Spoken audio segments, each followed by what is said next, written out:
And I feel like there's an issue too with like that kind of mentality, like the support group mentality where everyone's like kind of coddling you and comforting you. Hmm. And like there's like a fine line between when someone needs support and when you're actually enabling bad behavior. So um That's right. I have like when I was younger, I got diagnosed with endometriosis, like pretty rough. Like I actually had to have surgery to get it like Hmm. removed because it was debilitating. And then I ended up getting Graves' disease shortly after, and it went a really long time without getting diagnosed. So I got really, really ill. So I didn't really know what was happening with me. I once I got my diagnosis, I joined a couple of like these Facebook groups just to like see what other people were going through. And so Hmm. quickly I just saw like all of this like self-loathing and I like just complaining. And I can say this because I've like firsthand gone through it. It sucks. It's painful. There are like shitty side effects of medications and all of these things.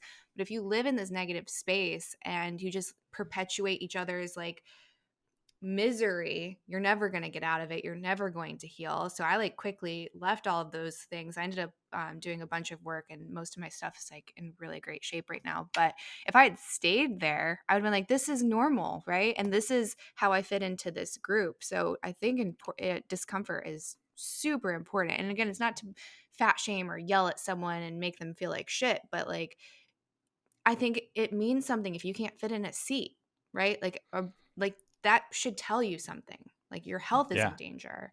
So Yeah. I Yeah. think the No, intentions are that's probably good, exactly but it's right. short-sighted. No, you're right. The enablement is the exact parallel. It's, people want to accuse the self esteem culture or whatever. Maybe that's a thing, all this self esteem based education. Um, but the truth is that there is a difference. Like, and nobody's confused about it if it's somebody who's like an alcoholic or if there's somebody who's using drugs and it's destroying their lives. We all understand that there's a difference between supporting that person and enabling the Mhm. problem. Mhm. The same thing occurs in a bajillion different categories of life. We can talk about it very easily with, this obesity kind of thing. You can talk about it with other health issues like you've just brought up. We could also talk about it with, cultural approaches to what do you think about education? What do you think are the right values to have in society? What do their enablement happens everywhere. And this is where when you hear people criticize stuff like the race policy that people are trying to pass using, whether it's Black Lives Matter or whatever as the push, that they say it's the soft bigotry of low expectations, that you're coddling, you're saying that black people aren't as capable. And so you have to give them a lower and different standard, for example. And they say, well, that's technically racist against black people. And it is. It's at some level, and I think that there's a fine line here, but at some level, you're no longer helping. You are enabling and perpetuating and deepening a problem. I remember my friend when it was in the military, and he told me that when he was, this was back in the day, as they say, he's an older guy now. When they had an affirmative action program in his Marine Corps unit. And the way that it worked was anybody could go. It wasn't like, oh, only black people or only Hispanics or whatever can come to this. Anybody can go. Anybody who needs more help, but the standard doesn't change. If you want to get through your PT test, you still have to pass the PT test exactly as it is. But we'll dump resources into helping you get over the standard that doesn't change. And I thought, man, that's just so obviously the difference between helping and enabling, right? It's so obviously the difference Mhm. that when you don't compromise on the standard, but then offer extra support to help somebody get over the hump, that's clearly helping. But then if you say, oh, we'll just make it easier for you, you don't have to Mhm. do as much. That's something very different. And obviously, when you have a thing like the military where units are going to get killed if people aren't functioning at a high level, and everybody in the unit's not functioning at a high level, you can't compromise on the standards. So when you Mhm. have places where you can't compromise on standards, it becomes much more clear how important it is to use a helping model versus an enabling model.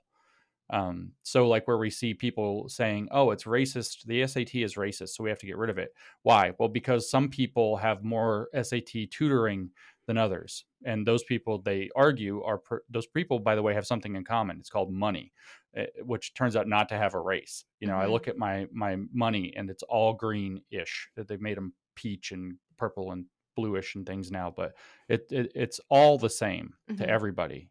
$100 in your hand, $100 in my hand. The fact that you're a woman and I'm a guy, that we have very different ethnic backgrounds, matters zero. Mhm. So it's not even race. But anyway, they say, oh, well, there are statistical differences in how much money people have, and that must be where the racism is. So they've hidden the racism a step back. Well, that's fine. Anybody under a certain income level or anybody who even wants to, we're going to put money into free SAT prep or reduced cost SAT prep or whatever it is. So that's the helping, but the standard doesn't change. But then when you have this other mentality, like, let's get rid of the SAT entirely, that's something different. And Mhm. why would you want to do that? Because then there's no objective standard to let somebody get in. It's all a subjective standard. And when it becomes a subjective standard, you get to determine what subjective standards you want. This is, by the way, a lot of people don't know this. This is literally exactly the same thing that happened when Mao was taking over in China. He got rid of the standardized tests and made it party loyalty tests instead. Oh, wow. It's the same thing. It's the same thing. And so yeah, a lot of people don't have any idea that's what happened there. So the difference between helping and enabling is the crux of everything that's happening with these debates, because Mhm. they do have there are points to what they're saying. Black Lives Matter isn't coming out and saying stuff that's just made up. Some of it's made up. Some of it's just completely crazy. If you read they took their website down, the part that was Yeah, I really saw crazy. that. But we're going to abolish the family and all of this crazy stuff, and we stand with our comrades, trans comrades or something like. It's like, whoa, comrades, okay. They're like, I see what's going on here. Mhm. But that said, there are points to what they're saying. There are disparities that are statistical, but they're also for reasons that were legitimate. Redlining happened, Jim Crow Mhm. happened, slavery happened. Mhm. These things happened. The Great Society, because it's not all right wing or racist or whatever. The Great Society happened, which was this gigantic program put in right after the Civil Rights Act in '64 by Johnson, by President Johnson. The Great Society was this huge enablement program. And so you see where help became enablement. And all of a sudden, in fact, you can hear people, the critics, if you read the critical race theory, they talk about it. And they're like, it stole our culture from us. We had a culture, even though it was bad under segregation. We had a culture, we had values, we had a core structure. And the Great Society created huge incentives, for example, to be a single mother with many children with no father. Mhm.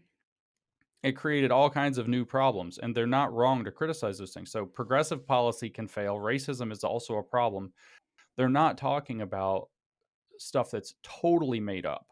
And there are points there, but there's a difference between helping and enabling, and that's the essence of the argument. So I'm glad you brought that up.